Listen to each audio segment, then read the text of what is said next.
आदरणीय बंधुओं और बहनों, आज 5वें दिवस की कथा में हम लोग प्रवेश करें। उसके पूर्व की छोटी सी औपचारिकता। इस कथा के मुख्य सूत्रधार हम सबके अति सम्माननीय आदरणीय प्रिय भी श्रीमान राजेश्वर बंसल जी को, उनके पूरे परिवार, पूरे परिकर, सभी स्वजन, सगे संबंधियों को, कथा के मुख्य यजमान उन्हीं के बड़े सुपुत्र श्रीमान अतुल बंसल जी को, उनके पूरे परिवार को, दैनिक यजमान के रूप में उपस्थित आज श्रीमान परमेश तायल जी को, उनके पूरे परिवार, पूरे परिकर को, हमारे अतिशय प्रिय आदरणीय और हमने जब से कथा यात्रा शुरू की 30-35 वर्ष पूर्व, उस समय से जुड़े हुए हमारे दिल्ली के श्रीमान सुभाष गुप्ता जी को, श्रीमान बाबूजी मूलचंद गुप्ता जी को, उन्हीं के साथ आदरणीय श्रीमान बालकृष्ण शर्मा जी, और देश और विदेश की सभी कथा यात्राओं में जिनका सानिध्य हमको मिलता रहा है, उनका भी आज शुभागमन हुआ, उनका बहुत स्वागत है। आदरणीय विजय गर्ग जी, आईपीएस अधिकारी, सामान्यतः पुलिस के लोग कथा वथा नहीं सुनते, लेकिन तो भी पता नहीं ईश्वर ने कोई अलग मशीन में इनकी रचना की है कि बहुत धार्मिक, बहुत सौम्य स्वभाव के आदरणीय विजय गर्ग जी को, के पूरे परिवार को, श्रीमान विनय बंसल जी को, आदरणीय प्रिंसिपल साहब श्रीमान हेमलाल जी को, हमारे प्रिय श्रीमान देवेंद्र गर्ग जी को, मेरठ से आए हैं श्रीमान अनिल कंसल जी को, और गाजियाबाद से पधारे श्रीमान श्याम सुंदर गर्ग जी और श्री विनोद मित्तल जी को, और आप सभी बंधुओं को, बहनों को, और आपके ही साथ पूरे देश और विदेश में चैनल के माध्यम से जो अपने आवास पर बैठकर इस कथा को सुन रहे हैं, इसका दर्शन कर रहे हैं, उन सभी महानुभाव बंधुओं को, बहनों को मेरे और मेरी व्यासपीठ के सादर प्रणाम। और अब आइए कथा में प्रवेश करें और यात्रा ने कल जहां विराम लिया था उस यात्रा का हम लोग दर्शन करें। उससे पूर्व एक छोटी सी नित्य की जो एक नई यात्रा शुरू हुई है भक्तों के चरित्र की, मैं इसलिए एक चरित्र जरूर ले रहा हूं प्रतिदिन कि जिनको भगवान प्रकट हुए हैं, जिनके लिए प्रकट हुए या जिन्होंने प्रकट किए, इस सभी इसी कलिकाल के, हमारे और आपके इसी कलयुग के थे। इनमें कोई सतयुग का नहीं है, कोई द्वापर त्रेता का नहीं है, कोई द्वापर का नहीं, इसी कलयुग के। और आपको प्रसन्नता भी होगी, आनंद और आश्चर्य भी होगा, इनमें से जिनको भगवान प्रकट हुए, जिन्होंने भगवान को प्रकट किया है या जिनको भगवान ने प्रकट होकर दर्शन दिया है, वे सभी गृहस्थी थे, शादीशुदा थे, बाल बच्चेदार थे, कारोबारी थे। तेरी बनत बनत बन जाई, हरि नाम लिया कर भाई, रे तेरी बनत बनत बन जाई, हरि नाम लिया कर भाई। रंग का तारा बंका तारा, रंग का तारा बंका तारा, तारा सदन रसाई, तारा सदन रसाई, सुआ पढ़ावत गणिका तारी, सुआ पढ़ावत गणिका तारी, तारी मीरा भाई, हरि नाम लिया कर भाई, तेरी बनत बनत बन जाई, हरि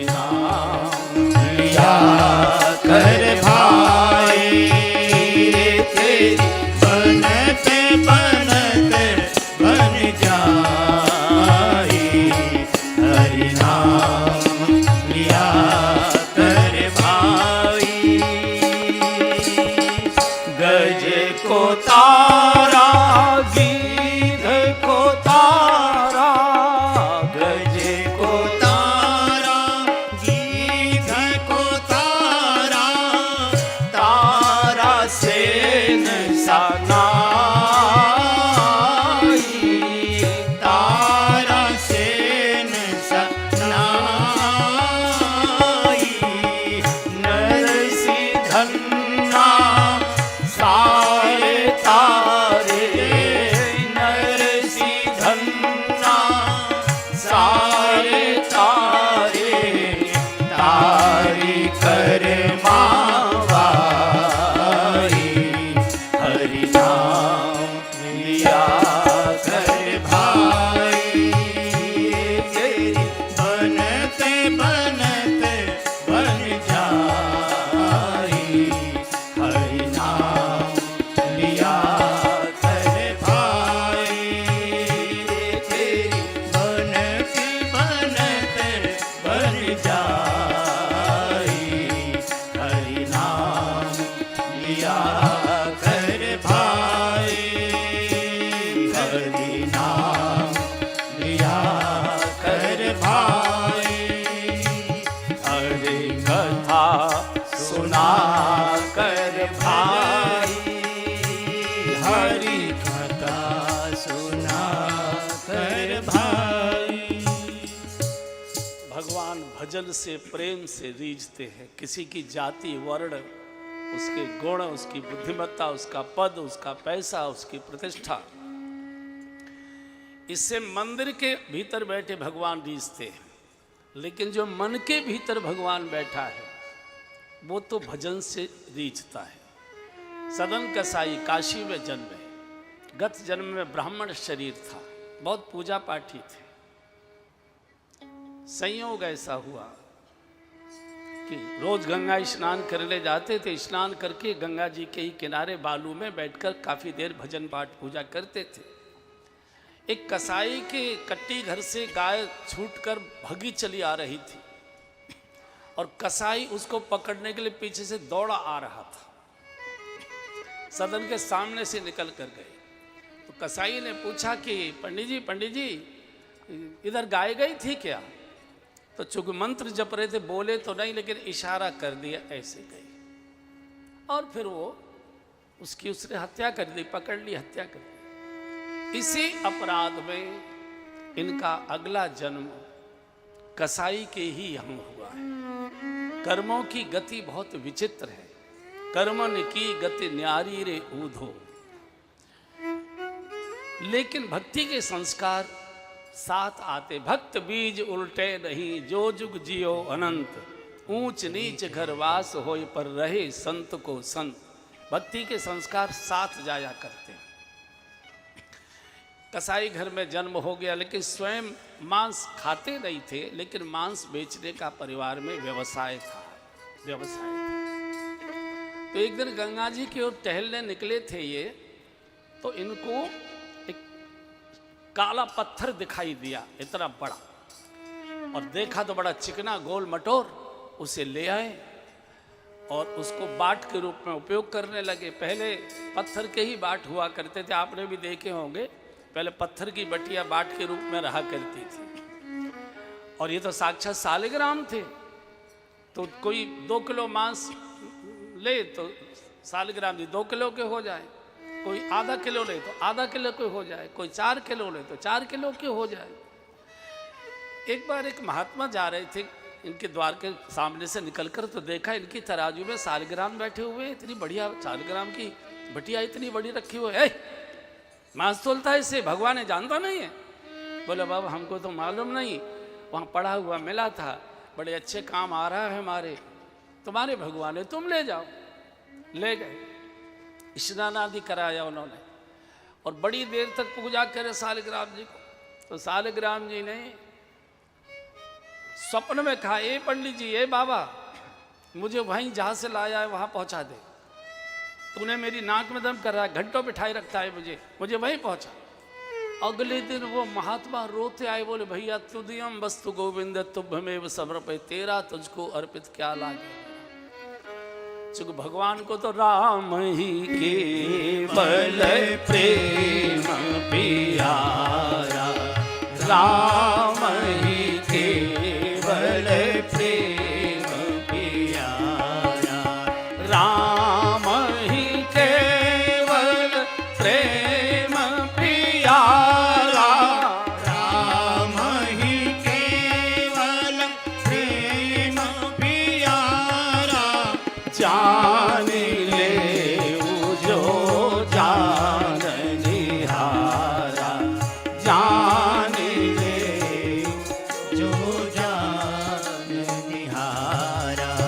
मन क्रम वचन छाड़ी चतुराई, मन क्रम वचन छाड़ी चतुराई, भजत कृपा करी हरि रघुराई, भजत कृपा करी हरि रघुराई। निर्मल मन जन सो मोहि पावा, निर्मल मन जन सो मोहि पावा, मोहि कपट छल छिद्र न भावा। भगवान कह रहे हैं मोहि कपट छल छिद्र न भावा।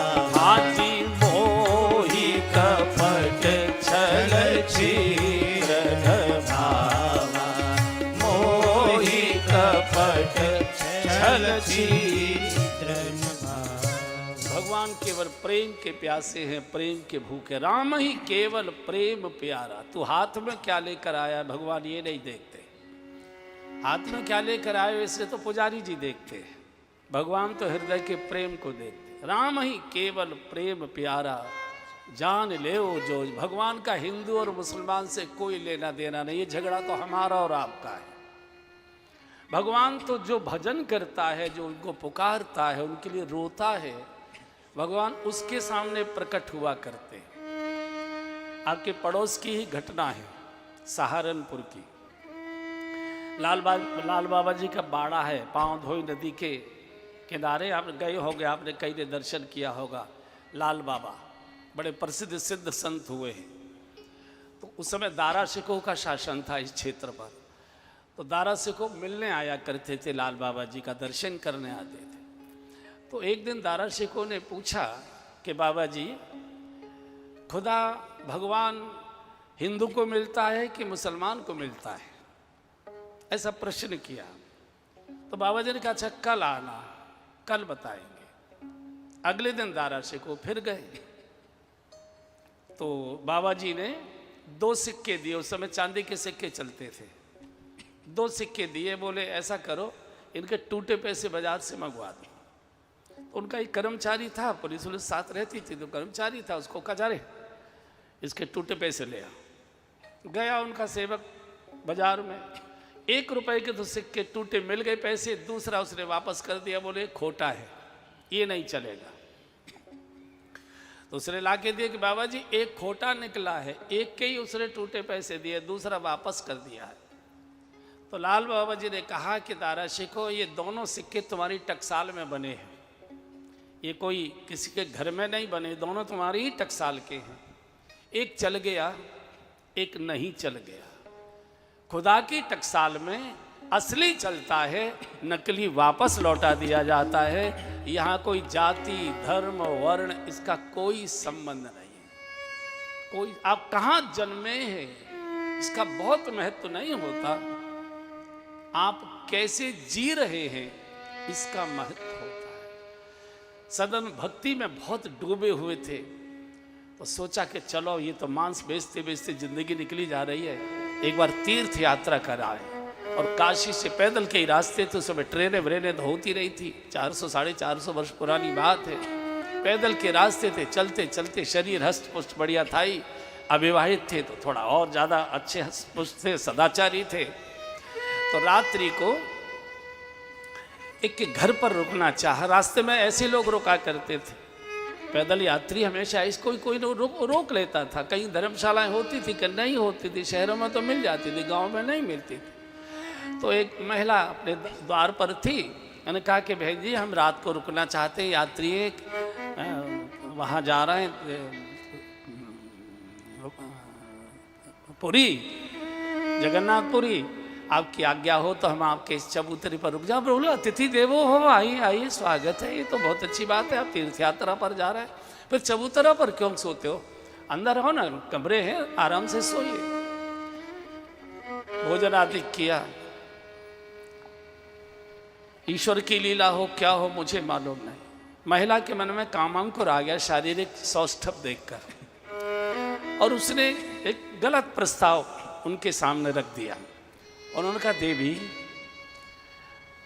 आप शादीशुदा हैं, आपके पति हैं, और मैं साधु वेश में हूँ, दर्शन करने जा रहा हूँ, ये शोभा नहीं देता, ऐसा ये ठीक नहीं। बहुत समझाया, लेकिन कामा तो राणाम न भयम न लज्जा, और स्थिति ऐसी हो गई, चीख पुकार हो गई, और कपड़े पड़े उसने फाड़ लिए, हल्ला मचाना शुरू कर दिया। मोहल्ले के लोग जग कर क्या हुआ क्या हुआ, बोले देखो ये यात्री था, तीर्थ यात्रा के नाम से रात्रि को इसने विश्राम मांगा था और मेरे साथ ये दुराचार करना चाहता था, देखो मेरे इसने सारे कपड़े फाड़ दिए। लोगों को दिखाई दे रहा, अब सदन तो कुछ बोल नहीं पा रहे थे, क्योंकि सारे गांव के लोग जो देख रहे थे प्रमाण के कपड़े फड़े हुए, इसके शरीर पर खोंस लिया इसने नखूनों से अपने शरीर को, ये तो दिक्कत तो हुई है।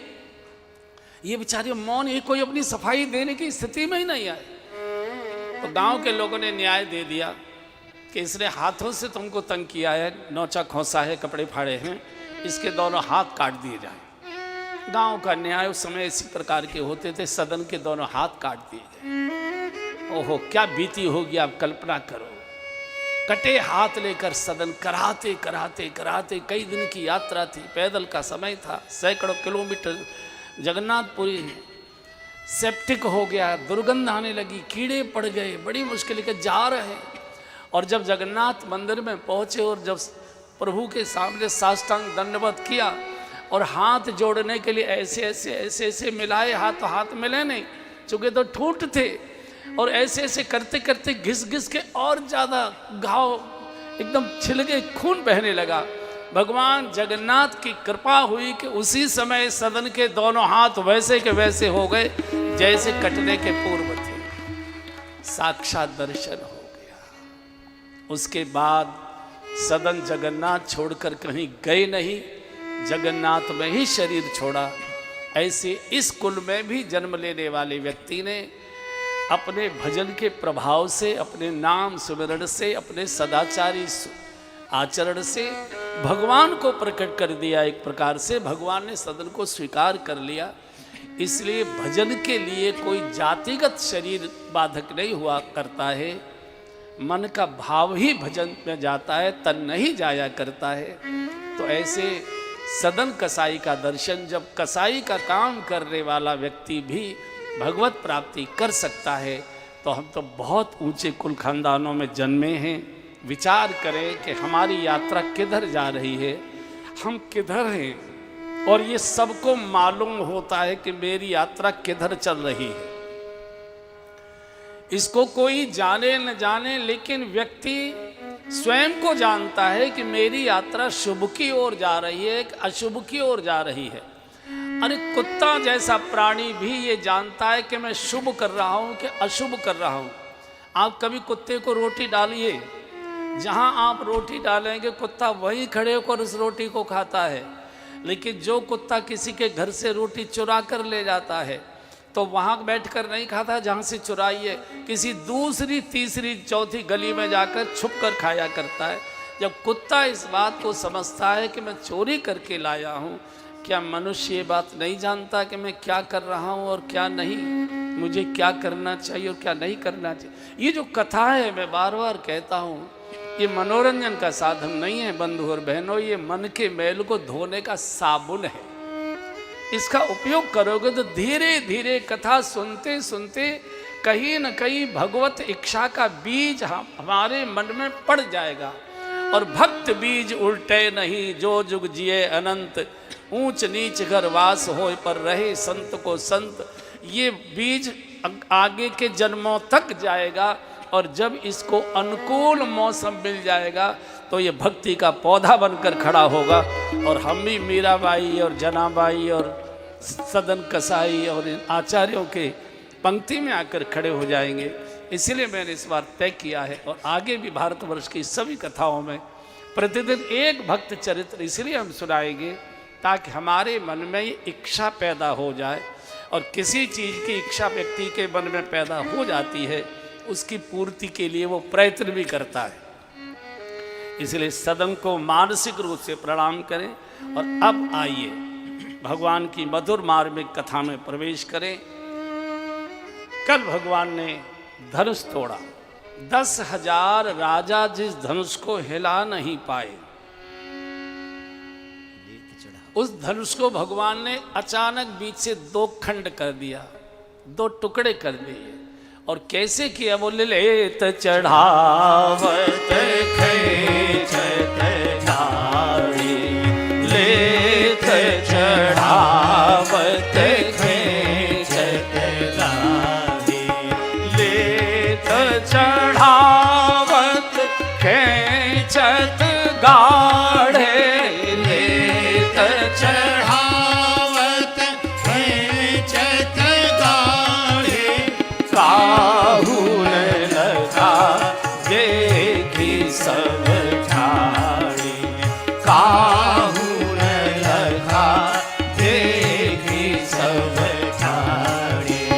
तेई छन राम मध्य धनु तोरा, तेई छन राम मध्य धनु तोरा, भरे भुवन धनु घोर कठोरा, भरे भुवन धनु घोर कठोरा। आजी लेत चढ़ावत खेचत गाड़ी, लेत चढ़ावत। खेचत धनुष टूटा।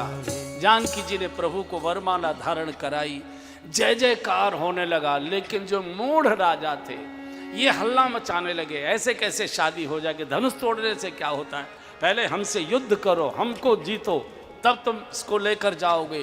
जब कोलाहल मचा, सुनैना जी तो घबरा गई है, विधाता ये बेटी के भाग्य में क्या लिख दिया तुमने। तो सखिया जानकी जी को पकड़ के और अंदर की ओर जो स्थान था बैठने का वहाँ ले गई। इधर हल्ला गुल्ला मच रहा था, उधर उसी समय भयंकर भूकंप आ गया। परशुराम जी मलय पर्वत पर बैठकर तप कर रहे थे, ध्यान में डूबे थे। और जैसे ही धनुष की टंकार हुई, भरे भुवन घोर कठोर, रवि बागी तज मारग चले, भरे भुवन घोर कठोर, रवि बागी तज मारग चले, शिखर ही दी गज डोल, ओर पूरम तले मरे, शिखर ही दी गज डोल मय, ओर पूरम तले मरे। सुर असुर मुनि कर कान दीन, सकल विकल विचारही, सुर असुर मुनि कर कान दीने, सकल विकल विचारहि। को दंड खंड राम तुलसी, जयति वचन उचारही, को दंड खंड राम तुलसी, जयति वचन इतने भयानक टंकार हुई कि दिग्पाल कांपने लगे। देवताओं ने कानों में उंगली दे ली। सूर्य नारायण का रथ दिशा बदल गए, घोड़े दिशाएं बदल कर दौड़ पड़े। एकदम क्या हो गया। परशुराम जी ने सुन लिया, ये टंकार तो पिनाक की है, भगवान शिव के धनुष की है। और उसी दिशा की ओर चमचमाता फरसा लेकर दौड़े चले आ रहे, दौड़े चले आ रहे। परशुराम जी क्षत्रियों के काल माने जाते थे। और जैसे ही चमचमाता फरसा लेकर दौड़े, जैसे कोई आंधी आ रहे, ते ही अवसर सुनि शिव धनु भंगा, आयहु भृगुकुल कमल पतंगा। ते ही अवसर सुनि शिव धनु भंगा, आयहु भृगुकुल कमल पतंगा। जी गौरी शरीर भूति भल भ्राजा, भाल विशाल त्रिपुंड विराजा। गौरी शरीर भूति भल भ्राजा, भाल विशाल त्रिपुंड विराजा। भाल विशाल त्रिपुंड विराजा।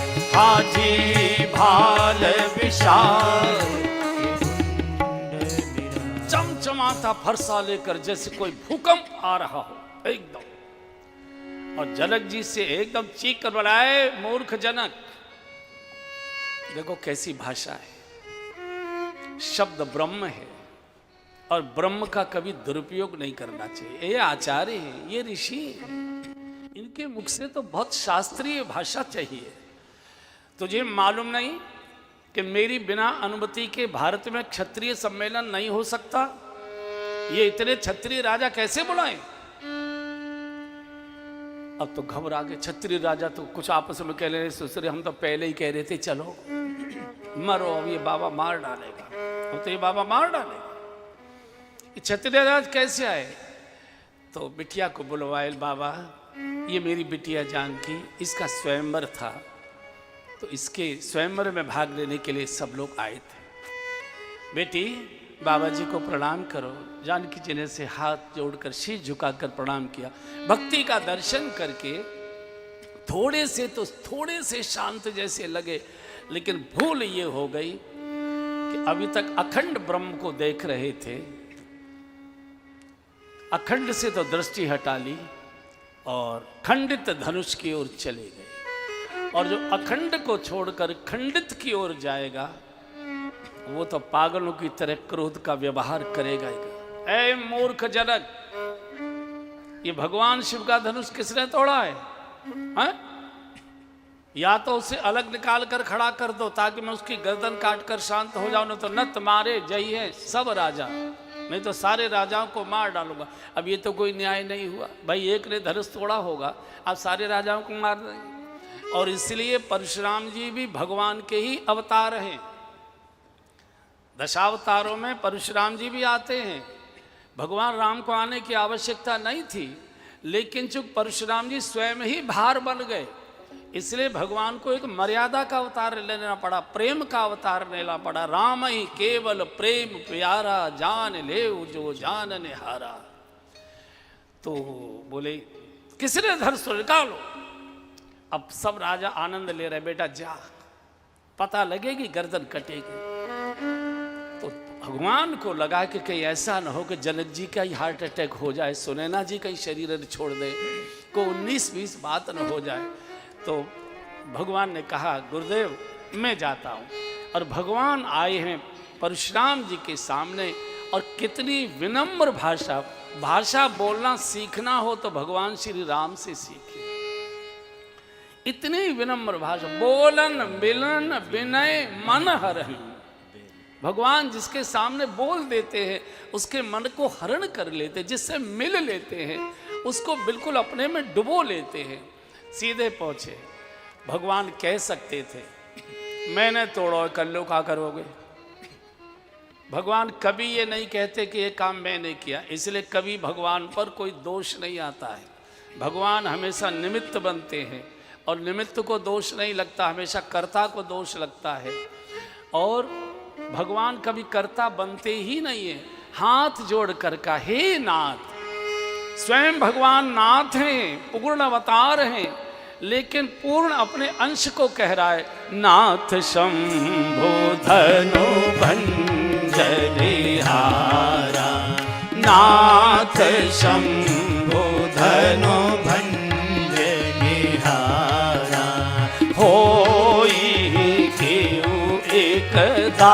दास तुम्हारा, कोई घेऊ एक दास तुम्हारा। आय सुखा कहिए कीन मोही, आय सुखा कहिए कीन मोही, सोने रे साई बोले मुनि कोही, सोने रे साई बोले मुनि कोही। सोना हो राम जय शिव धनु तोरा, सुन हो राम जय शिव धनु तोरा, सहस बाहु सम सोरे मोरा। सहस बाहु सम सोरे मोरा।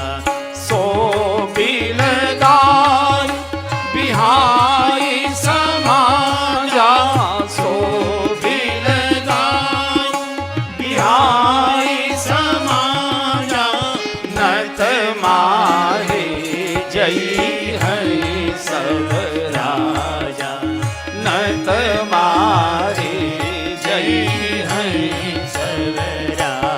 आदि सोना हो राम जय शिव धनु तोरा, सोना हो राम जय शिव।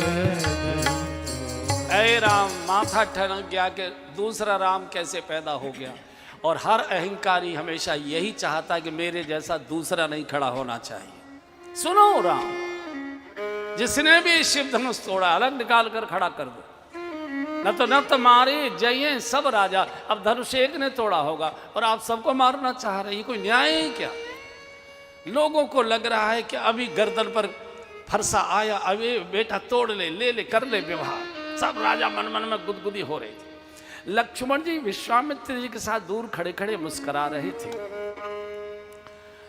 और मन मन में सोचे थे भैया की गलत भेंट हो गई बाबा, तो मेरे मतलब का है, और मेरी दो दो बात हो जाए तो आनंद आ जाए। तो विश्वामित्र जी से लक्ष्मण जी का, गुरु जी आज्ञा हो तो मैं चला जाऊं। बोले जा। और जैसे ही लक्ष्मण जी आए भगवान पीछे सरक गए, चूंकि भगवान काल को हमेशा आगे रखते हैं।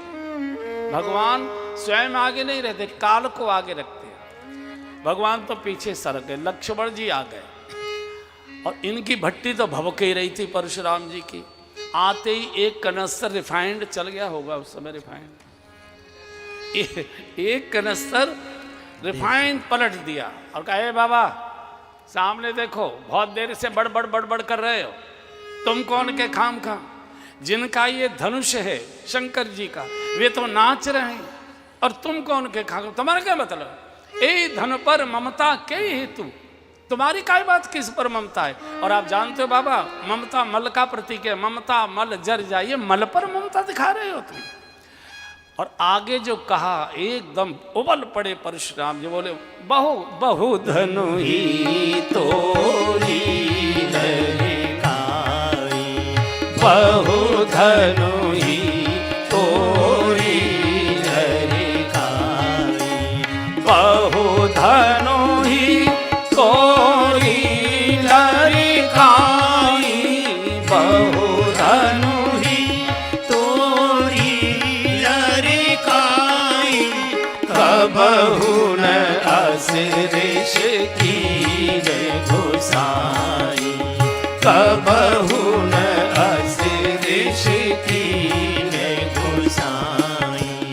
एहि धनु पर ममता के ही है तू, एहि धनु पर ममता के ही है तू, सोनेरी साई कह भृगुकुल के तू, सोनेरी साई कह भृगुकुल के। बाबा ऐसी धनुया तो हमने बचपन में खेल खेल में जाने कितनी तोड़ डाली, तब तो कभी गुस्सा नहीं किया। धनुया कहते हैं अवधी भाषा में, जो दशहरा के दिनों में छोटे छोटे बच्चे तीर कमान, खपंची की तीर कमान लिए घूमते रहते ना छोटे बच्चे, आपने रावण के मेले में देखे होंगे बिकते हुए, उनको अवधी भाषा में धनुइयाँ कहते हैं। और लक्ष्मण जी तो काल है, काल के लिए तो सभी धनुइयाँ हैं। बोले ऐसी धनुइयाँ तो हमने जानी खेल खेल में कितनी तोड़ दी। उस समय तो आपने कभी गुस्सा नहीं किया। ए धनु पर ममता की है। अभी कब की याद दिला रहे, गत जन्म की बात याद दिला रहे। परशुराम जी को शस्त्र एकत्रित करने का बहुत शौक था और इन्होंने इतने दिव्यास्त्र आग्नेयास्त्र एकत्रित कर लिए थे कि पृथ्वी पर भार बढ़ गया और शेषनाग के शीश पर पृथ्वी है तो शेषनाग के सिर में दर्द रहने लगा। तो हर माँ अपने बेटे की कुशलता की चिंता करती है और परशुराम जी को कोई समझा नहीं सकता था। तो परशुराम जी को शांत रखने के लिए, इनके शस्त्रों से मुक्त करने के लिए एक लीला की। धरती ने एक विधवा ब्राह्मणी का वेश बनाया और शेषनाग को अपना बेटा बनाया और आ गई इनके आश्रम में। बाबा, ये थोड़े ब्राह्मणों के पक्षधर भी थे। मैं एक विधवा ब्राह्मणी हूँ, ये मेरा अनाथ बालक है, छोटा बालक है, हमारे गुजारे का कोई साधन हमारे पास नहीं है। हम आपके यहाँ बुहारी, झाड़ू, गोबर आदि गैयों की सेवा कर दिया करेंगे तो हमारा भी गुजारा हो जाएगा, बालक भी समर्थ हो जाएगा, हमारे भी दिन कट जाएगा। बोले ठीक है करो। और बड़े मनोयोग से इन्होंने सेवा की, बड़े मनोयोग। देखो जिस नौकर को चोट मारनी होती है वो मालिक की बहुत वफादारी शुरू में दिखाता है और बढ़िया चोट मार के जाता है ऐसा व्यक्ति जो उस पर भरोसा हो जाया करता है। तो परशुराम जी को लगा कि ये तो बड़ी प्रामाणिक है। तो ने कहा कि ब्राह्मणी, मुझे एक अनुष्ठान करने जाना है, तुम ऐसा करना, आश्रम की देखभाल ठीक से करना। बोले जाओ। ये तो चाहती थी कि बाबा जाए। परशुराम जी तो गए और ये आयुधशाला में घुस गए शेषनाग, और जितने अस्त्र शस्त्र, आग्नेयास्त्र, दिव्यास्त्र रखे थे सबको निष्प्राण निस्तेज कर दिया। वहां पिनाक भी था उसमें, यही उसको छोड़ दिया। क्यों?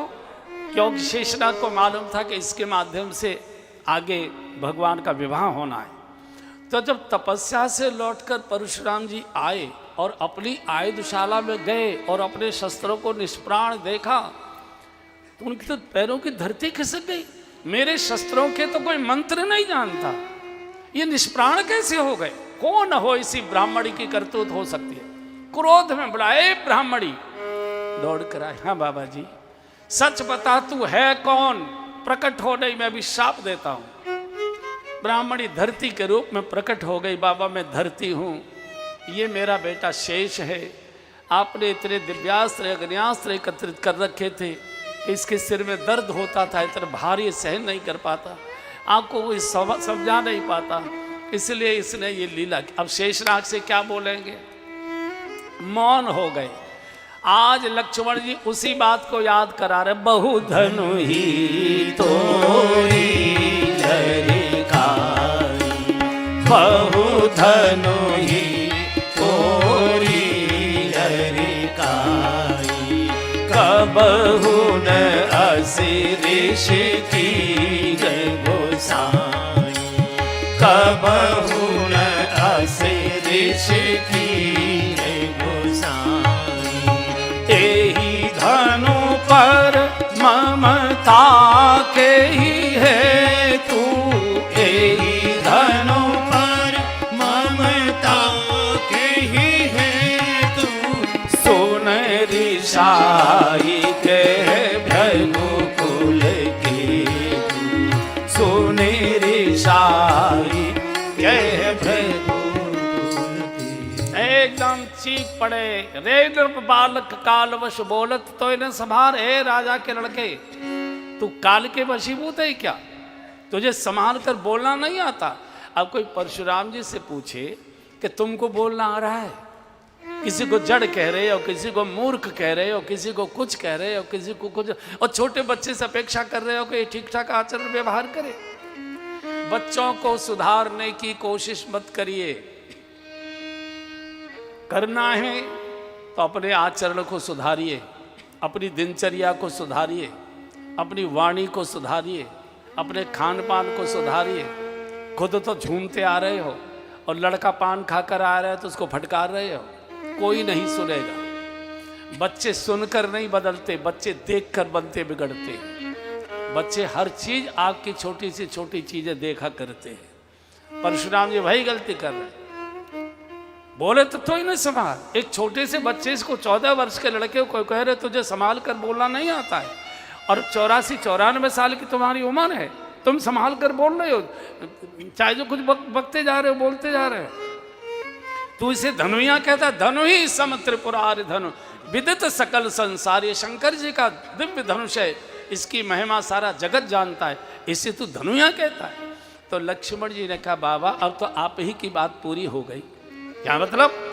बोले जब आप कह रहे हो कि धनुष साधारण नहीं है, तो इतना तो विचार करो कि जब धनुष साधारण नहीं है तो तोड़ने वाला भी तो साधारण नहीं होगा, कोई तोड़ने वाला भी तो साधारण ही होगा। लेकिन अहंकार के कारण से विवेक शून्य हो चुका है, शून्य हो चुका है। इतने क्रोध में परशुराम जी बिलबिलाने लगे। लक्ष्मण जी ने कहा बाबा हम भी क्षत्रिय हैं, हमने भी माँ का दूध पिया है, आ जाओ हमारे आमने सामने, हो जाए हमारा आपका, ज़्यादा बोली मत। और जब लक्ष्मण जी ने चुनौती दी, एकदम कहा कि अब मुझे कोई दोष मत देना, ये लड़का मरना चाहता है, और एकदम फरसा लेकर दौड़े। हाय हाय सब सभा पुकारा, महिलाएं चीख पड़ी, अरे बच्चे को बचाओ, अरे बच्चे को बचाओ। लेकिन हुआ क्या? ऐसे फरसा मारने के लिए ऐसे किया था, हाथ ऐसा का ऐसे ही रहेगा। उस समय मोबाइल नहीं था, नहीं तो बहुत अच्छा पोज आता परशुराम जी का। ऐसे फरसा चल नहीं रहा है, गिड़गिड़ाने बड़बड़ाने लगे, आज मेरे फरसे को क्या हो गया, आज मेरा फरसा क्यों नहीं चल रहा है। तो लक्ष्मण जी ने फिर धीरे से व्यंग कर दिया, बाबा यही तो रोना है, आपके शस्त्रों ने हमको पहचान लिया पर आप नहीं पहचान पा रहे हो, किनके सामने खड़े हो। शस्त्र पहचान रहा है, शास्त्रज्ञ नहीं पहचान पा रहा है। भगवान को भी लगा कि ऋषि को इतना क्रोध कराना ठीक नहीं है, तो भगवान ने इशारा किया, लखन तू थोड़ा पीछे होता, मैं फिर आ गया। भगवान फिर आ गया, और प्रभु की वाणी तो वाणी है भैया, इतनी सरल इतनी मधुर वाणी तो किसी की नहीं है, किसी देवता की, किसी अवतार में इतनी मधुर वाणी नहीं जितनी भगवान श्री राम की है। इतना बढ़िया बोले, हाथ जोड़कर बाबा, अपराधी मैं नाथ तुम्हारा, अपराधी मैं नाथ तुम्हारा, अपराधी मैं नाथ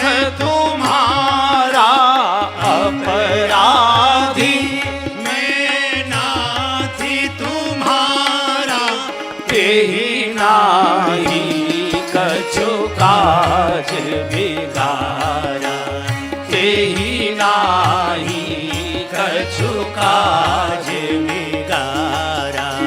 पर रे बालक एक स्वभाव, पर रे बालक एक स्वभाव, हीन हीन संत विदूषहि गाऊं, हीन हीन संत विदूषहि गाऊं। हाजी पर रे बालक एक स्वभाव, पर रे बालक एक स्वभाव। भगवान ने हाथ जोड़कर, अपराध तो मैंने किया है, अपराधी मैं नाथ तुम्हारा, तेहि नाही कछुका। ये तो बालक है, अभी तो इसके दूध के भी दांत उखड़े नहीं है, दूध सूद दूध मुख रखई लगाओ।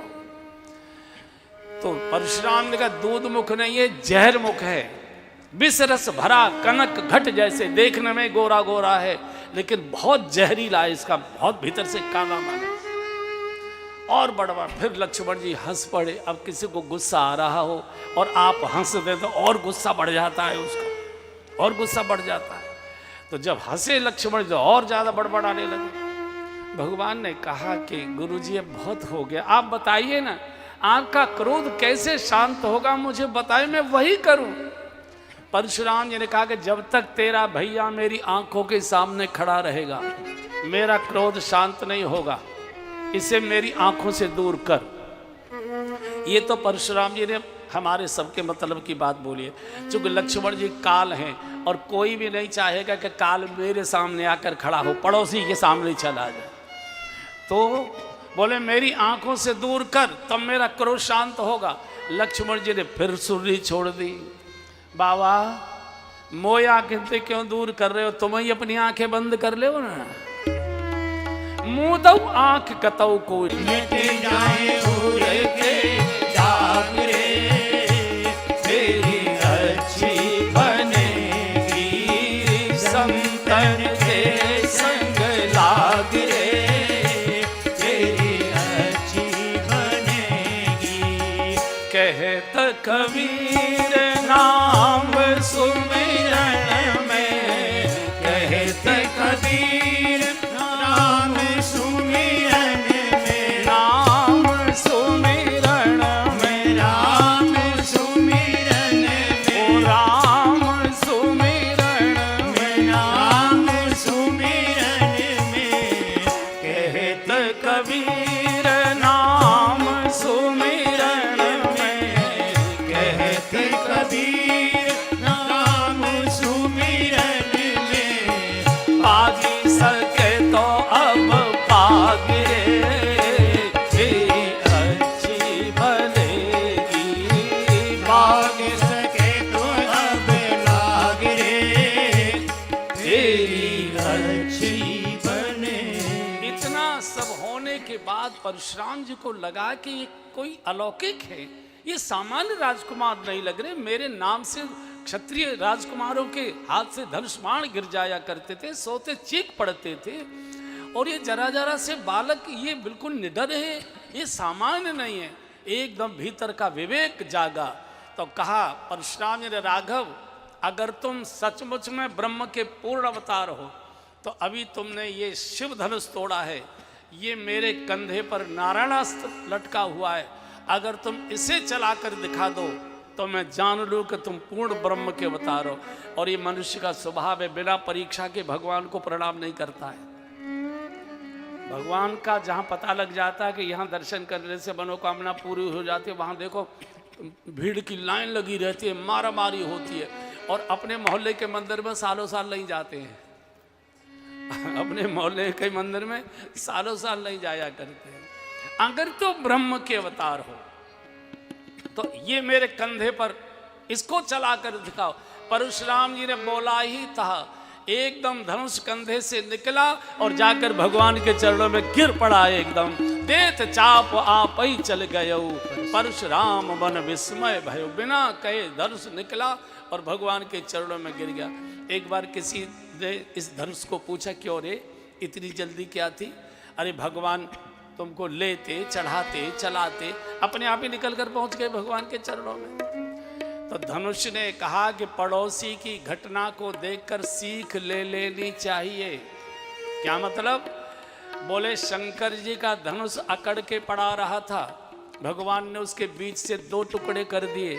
अगर मैं अकड़ दिखाता तो मेरे तो 4 ही करते, इससे कम में तो वो मानते नहीं।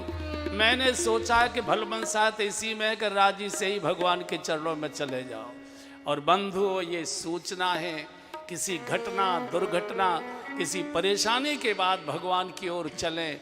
नई नई स्वाभाविक रूप से भगवान का स्मरण करते रहिए, परेशानियां आएंगी ही नहीं, संकट आएगा ही नहीं। लेकिन हम तब जाते हैं जब किसी झमेले में फंस जाया करते हैं, न इधर के रहते। और जैसे ही परशुराम जी को ये अनुभव हुआ, ये तो सामान्य राजकुमार नहीं है, ये तो पूर्ण अवतार है, तो ब्रह्म के अवतार हैं।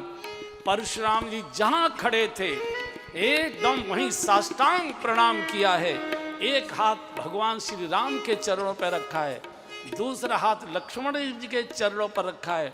और कैसी सुंदर स्तुति गाई है परशुराम जी ने, एक बार गा लीजिए। जय रघुवंश बन जय बन भानु, जय रघुवंश बन जय बन भानु, गहन तनुज कुल धरण कृशानु, गहन तनुज कुल धरण कृशानु, जय सुरवीर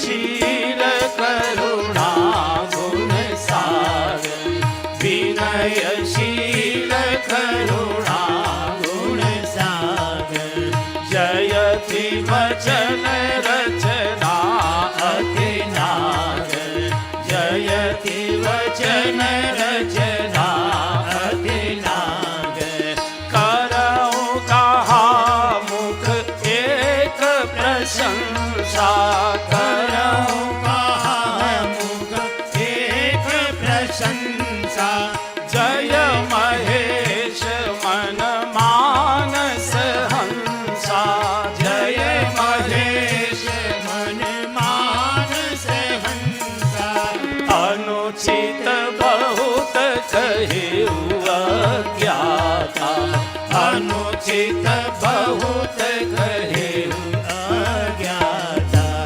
अनुचित बहुत कहे अज्ञाता अनुचित बहुत कहे अज्ञाता क्षमहु क्षमा मंदिर जो भ्राता क्षमहु क्षमा मंदिर जो भ्राता कही जय जय जय रघुकुल के तू कही जय जय जय रघुकुल के तू कही जय जय जय रघुकुल के तू कही जय जय जय रघुकुल के तू रघुपति गए बनहि तब हेतु रघुपति गए बनहि तब हेतु